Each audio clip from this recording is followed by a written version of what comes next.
Yo, what's going on, guys? And today we'll be talking about Bogoljub Markovic. I just interviewed him last week at the Nike Hoop Summit in Portland, Oregon, and he says people call him Bogey by short. So Bogey is my favorite prospect that I think will be a late first rounder.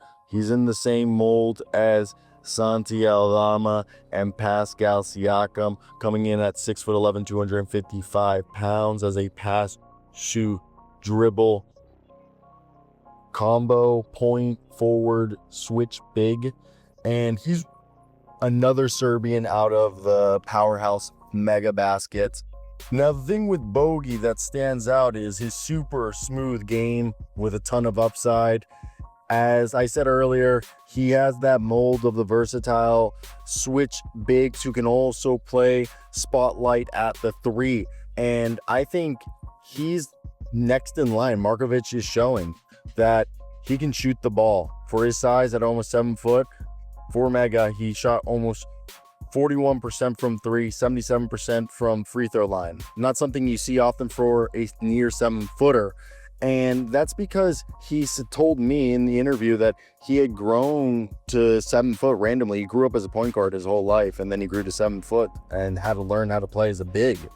And he's not just a big body in the paint. He's got the ability to be a pick and popper or a pick and roller or even a short roller. And that's the thing. He can stretch the floor, knock down shots, and even create a little bit off the dribble. And to me, that's something that I found so exciting about his game when, I started to watch it. Last year was when he was with Beograd, and he was in the draft and then he withdrew. He told me, confirmed that he's staying in this draft, as he debuted for the national team in 2024 for Serbia. And this as a 19-year-old, that's a pretty big deal. So you're thinking, what's the ceiling? I think he's got real NBA potential. And I know somebody's going to be like, oh, is he Poku? No. Think modern day stretch point forward. We already told you Pascal Siakam, Santi Aldama.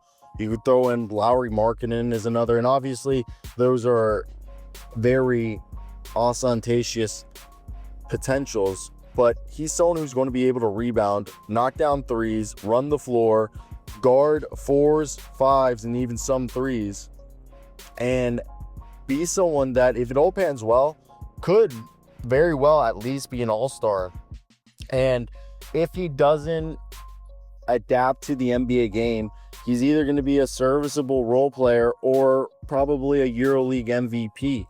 And if he continues to develop physically, already at 255 pounds, just in terms of conditioning at an NBA level, and tightening his handle to be better at dribble penetrating, I think there's going to be a reason why someone can rationalize why they took him in the first round.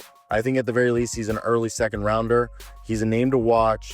He's going to have a long career, and it's already a resume that's growing.